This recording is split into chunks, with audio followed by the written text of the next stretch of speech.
Ingin sedikit mengulas tentang pantai yang sangat terkenal, yaitu Pantai Karangbolong di daerah Kebumen, Jawa Tengah. Namun selain indah, pemandangannya juga menyimpan banyak misteri, kisah-kisah misteri tentang sosok Nyi Blorong akibat mitos di Gua Karangbolong tersebut. Banyak orang-orang yang masih melakukan ritual-ritual untuk mencari pesugihan, dan mitos yang ada di Gua Karangbolong ini sebenarnya terjadi pada masa era kerajaan Mataram Islam. Pada saat itu istri Sultan Mataram Islam jatuh sakit dan tidak ada satupun tabib yang bisa menyembuhkan penyakitnya, hingga akhirnya sang sultan menyepi ke hutan untuk bertapa. Namun dalam pertapaannya sultan mendapat bisikan bahwa yang bisa menyembuhkan penyakit dari permaisuri adalah bunga yang ada di Gua Karangbolong. Kemudian sang sultan memerintahkan salah satu penasihat spiritualnya, yaitu Kyai Surti, untuk mencari obat tersebut. Setibanya di Pantai Karangbolong, Kebumen, Kyai Surti bertapa hingga pada suatu ketika mendapat petunjuk bahwa bunga yang dimaksud adalah sarang burung walet yang banyak terdapat di dalam gua-gua di lereng tebing Karangbolong di pantai selatan wilayah Kebumen. Dan setelah mendapatkan bisikan tentang obat tersebut, kemudian Kyai Surti mengambil obat tersebut, kemudian dibawa pulang kembali ke keraton untuk melakukan pengobatan atau memberikan bunga yang dimaksud, sehingga permaisuri pada akhirnya sembuh dari penyakit. Dan bisikan yang diterima oleh Kyai Surti tersebut berasal dari seorang dewi yang bernama Dewi Suryawati. Dan setelah permaisuri tersebut sembuh, Kyai Surti menepati janji untuk kembali ke Gua Karangbolong dan pada akhirnya bersatu dengan Dewi Suryawati, kemudian tinggal dan bermukim di Karangbolong sampai akhir hayatnya. Pantai Karangbolong Kebumen ini tepatnya berada di Desa Karangbolong, Kecamatan Buayan, Kabupaten Kebumen, Jawa Tengah, merupakan perbukitan yang menjorok ke laut di selatan wilayah Kebumen. Pantai selatan dinamakan Karangbolong karena adanya gua dari batu karang yang menembus ke pantai di sebelahnya, yakni Pantai Suwuk. Gua Karangbolong memiliki panjang sekitar 30 meter dan lebar 10 meter dan dengan ketinggian 5 meter.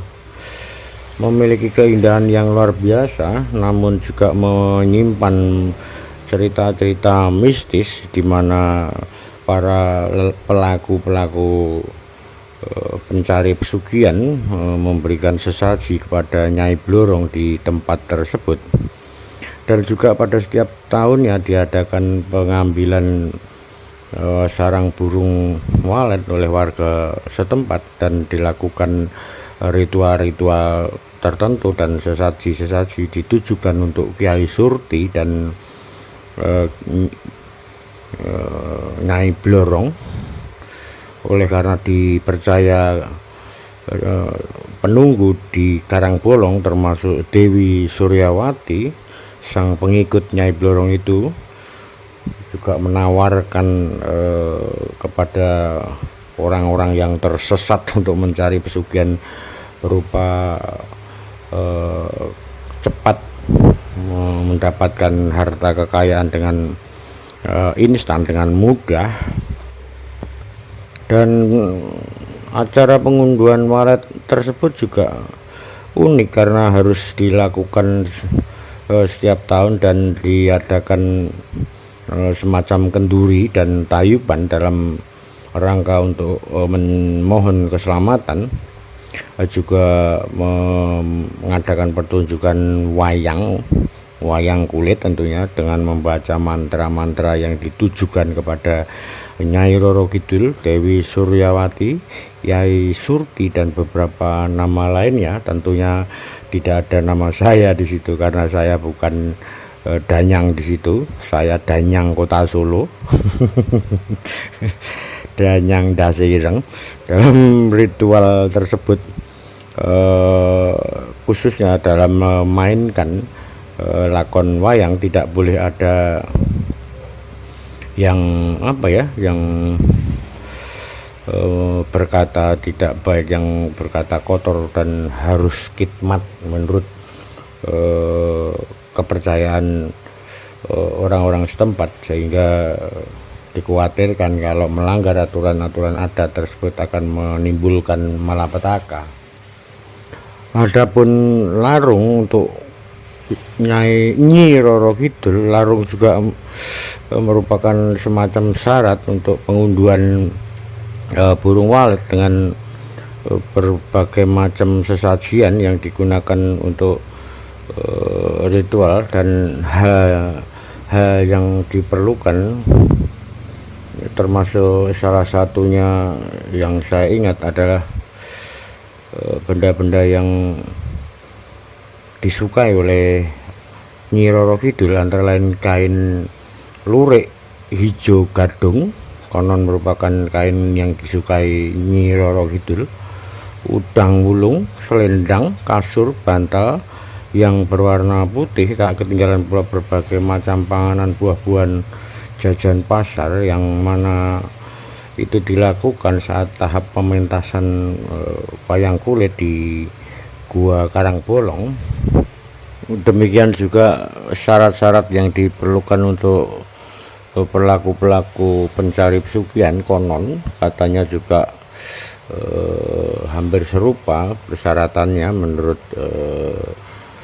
kepercayaan bagi orang-orang yang mempunyai jalan pemikiran yang pintas, yang sesat. Oleh karena itu juga kita harus bijak, kita harus mengedepankan logika, kita harus kerja keras, tidak boleh kita mensekutukan Allah atau mensekutukan Tuhan atau menomorduakan Tuhan. Kita harus tetap berpegang teguh kepada iman yang kita yakini masing-masing. Ini hanya sebuah cerita tentang kepercayaan segelintir orang-orang yang mungkin gelap pikirannya atau sudah putus asa dalam bekerja, dalam berusaha, atau mungkin sedang tersandung atau terlilit oleh hutang. Oleh karena itu jangan kita mudah tergoda dengan rayuan-rayuan setan yang tidak bertanggung jawab.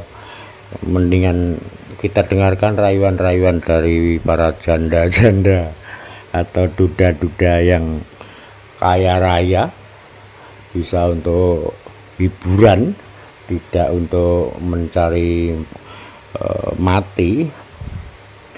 Mungkin tidak banyak yang bisa saya ceritakan, saya hanya sekedar untuk bercerita, tidak bermaksud untuk menggurui. Bagi Anda yang menyukai video ini, silahkan Anda like, share, subscribe. Bagi yang tidak menyukai ya tidak apa-apa, saya hanya cerita. Mungkin demikian dulu lintas batas dimensi.